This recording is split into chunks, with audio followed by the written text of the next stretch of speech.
প্রশ্নটার উত্তর দিই যে পিসি প্লেয়াররা সেরা না মোবাইল প্লেয়াররা সেরা। তো ভাই মোবাইল প্লেয়ারদের গেম প্লে দেখে অতটা মজা পাওয়া যায় না, কারণ ভাই মোবাইল প্লেয়াররা সব বট হয়, কারণ ওদের ভালো মুভমেন্ট থাকে না, ভালো ওয়ান ট্যাপ মারতে পারে না, ঠিক মতো হেডশট মারতে পারে না, AWM চালাইতে পারে না, মানে যাচ্ছে তো একটা অবস্থা।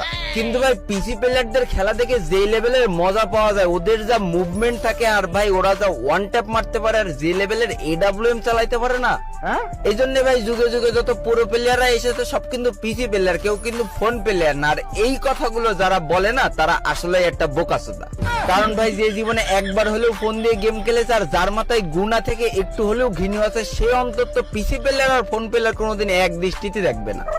ফোন প্লেয়ার তো ফোন প্লেয়ারই ভাই, ফোন প্লেয়ারদের সাথে তুমি যদি পিসি প্লেয়ারের তুলনা করো তাহলে ভাই তোমার মাথায় ঘেনু নেই, তোমার মাথায় গামলা গামলা গু আছে। ফোনে শালা ফোন দিয়ে খেলার সময় মাত্র 2টো আঙুল দিয়ে সব কটা বাটন কন্ট্রোল করা লাগে, আর পিসি দিয়ে 10 আঙুল দিয়ে কন্ট্রোল করে ওয়ান ট্যাপ মেরে তুমি আমার বালের প্লেয়ার হইছ। শোনা আমার পিসি প্লেয়ার হয়ে ফোন প্লেয়ারদের সাথে মুভমেন্ট দেখে ওয়ান ট্যাপ মারতে খুব ভালো লাগে। বিশ্বাস করো তুমি ফোনে এসে ওই প্লেয়ারের সাথে অন ভার্সেস অন খেলো, পাশা জাঙ্গিয়া ফুটো করে ছেড়ে দেবে। তাই আমি নিজেও একজন ফোন প্লেয়ার ছিলাম, আমি ফোন প্লেয়ারদের সারাটা জীবন রেসপেক্ট করে যাব, কারণ ভাই আমি জানি যে ফোন দিয়ে প্রো হওয়া আসলেই কতটা কঠিন। আর যারা